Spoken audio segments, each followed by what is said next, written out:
Hello दोस्तों, फिर से हाजिर हूँ क्लास 12 भौतिक विज्ञान की एक और महत्वपूर्ण वीडियो लेकर। आज की इस वीडियो में हम 3 अंक के महत्वपूर्ण प्रश्न बताने वाले हैं जो यूपी बोर्ड 2024 के लिए बहुत ही महत्वपूर्ण, यानी जो 4 मार्च को आपका पेपर होगा उसके लिए बहुत ही महत्वपूर्ण प्रश्न है। पेपर में 10 प्रश्न 3 अंक के पूछे जाते हैं। अगर सबूत की बात की जाए तो आपको हम सबूत बता देते हैं कि देखिए, ये है आपका 2023 का पेपर, भौतिक विज्ञान का पेपर है। और इसकी बात की जाए यहाँ पर तो कितने 3 अंक के कितने प्रश्न पूछे गए। देखो यहाँ से खंड दा से चलेंगे तो 1 2 3 और आप देख सकते हो 4 5 प्रश्न हो चुके। 5 के बाद यहाँ से देखोगे आप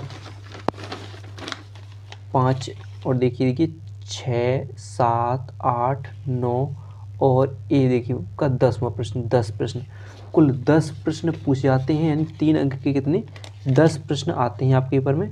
ठीक है, तो इन्हें जरूर तैयार कर लीजिएगा। देखिए 10 प्रश्न यानी 3 अंक के 10 30 नंबर, 30 नंबर आपके केवल 30 नंबर के 3 अंक के प्रश्न बनते हैं। तो इन्हें ज़रूर तैयार करके जाइएगा। तो वीडियो को पूरा जरूर देखिएगा, पसंद आए तो लाइक और हमारे चैनल को सब्सक्राइब करना ना भूलिएगा। चलिए देखते हैं तो कौन कौन से प्रश्न हैं उनको आज मैं जो बताने वाला हूँ। तो सबसे पहला प्रश्न है, वैद्युत फ्लक्स से क्या तात्पर्य है, इसे आवश्यक सूत्र देते हुए समझाइए। इसको तैयार कर लीजिएगा। देखिए पहले चैप्टर से मैंने एक भी प्रश्न नहीं लिया, लेकिन आप क्या कीजिए कि उसमें कूलाम के नियम को जरूर तैयार कर लीजिएगा। जो कूलाम का नियम है वो इम्पोर्टेंट आ सकता है, तो कूलाम का नियम जरूर तैयार कर लीजिएगा।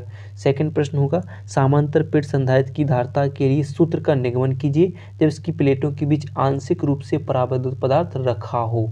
और एक होता है समांतर प्लेट संधारित्र की धारिता के लिए व्यंजक, वो 5 अंक का प्रश्न पूछा जाता है। ठीक है, फिर देखिए अगला प्रश्न होगा जो कि बहुत ही महत्वपूर्ण, वेरी इंपॉर्टेंट प्रश्न होगा, इसको जरूर तैयार कर लीजिएगा। मुक्त इलेक्ट्रॉनों के अपवाय वेग या तथा विद्युत धारा में संबंध पूछ लिया जाएगा। और आपको किरचॉफ के नियम, दोनों नियम याद करने हैं, अच्छे तरीके से तैयार कर लेना है। ठीक है, तो किरचॉफ के नियम। 5वां प्रश्न होगा, आपेक्षिक चुंबकशीलता और चुंबकीय प्रवृत्ति से क्या तात्पर्य, इनकी परिभाषा लिखने के लिए 3 नंबर में पूछ ली जाएगी। यानी देखो एक नंबर की जो 3 प्रश्न हैं, 3 एक नंबर के हो जाएंगे। प्रश्न नंबर 6 है, स्वप्रेरण गुणांक की परिभाषा दीजिए। धारावाही लंबी परिनालिका के स्वप्रेरकत्व का सूत्र लिखिए। ठीक है, फिर देखिए अगला है प्रश्न नंबर 7, मैक्सवेल के वैद्युत चुंबकीय तरंगों के सिद्धांत की व्याख्या। तो मैक्सवेल के वैद्युत चुंबकीय तरंगों के सिद्धांत की व्याख्या करने के लिए जाए तो उसके जितने भी सिद्धांत हैं उनको तैयार कर लीजिएगा। फिर देखिए तो फिर एक ये प्रश्न बन सकता है, अगर आप तैयार करिए अच्छे तरीके से तैयार कर लेना, कि प्रकाश के अपवर्तन से आप क्या समझते हैं, इसके नियम लिखिए। तो और साथ में इसका पूर्णांतरिक परावर्तन, ये दोनों प्रश्न तैयार कर लीजिएगा। इस साल ये आ सकते हैं आपके पेपर में, क्योंकि पहले हटे हुए थे शायद और अब ये जुड़ चुके हैं, तो इस साल इनको पढ़ लीजिएगा।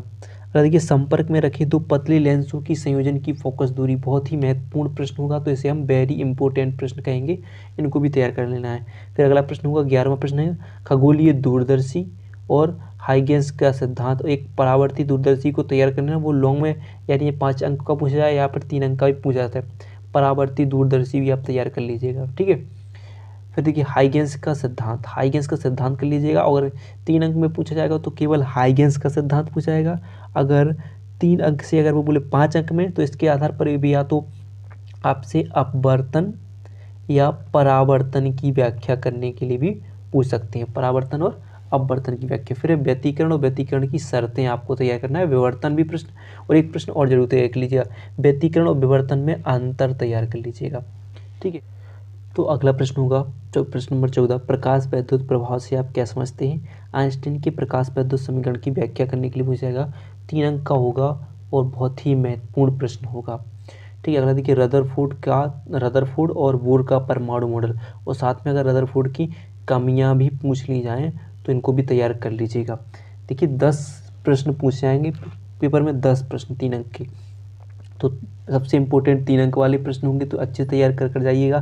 फिर देखिए, नाभिक की द्रव्यमान क्षति से क्या तात्पर्य है, ये नाभिक की बंधन ऊर्जा से कैसे संबंधित है, इसे भी तैयार कर लीजिएगा। फिर देखिए, पीएन संधि डायोड की अग्र अभिनत तथा पश्च अभिनत, वेरी इंपॉर्टेंट होगा, अग्र अभिनत और पश्च अभिनत। और एक होगा पूर्ण तरंगदैर्ध्यकारी और अर्ध तरंगदैर्ध्यकारी। ये दोनों प्रश्न लास्ट वाले चैप्टर से बहुत महत्वपूर्ण होते हैं, इनमें से एक ना एक प्रश्न जरूर बनता है, बिल्कुल गारंटी से ले लीजिए। तो इतने प्रश्न आपको तैयार कर लेने हैं, इन्हीं में से ज़्यादातर आपके, तो हम 10 प्रश्न तो की बात नहीं करेंगे, लेकिन आपके 2 3 4 प्रश्न इनमें से जरूर बन जाएंगे। तो वीडियो पसंद आई हो तो वीडियो को लाइक और चैनल को सब्सक्राइब करना ना भूलिएगा।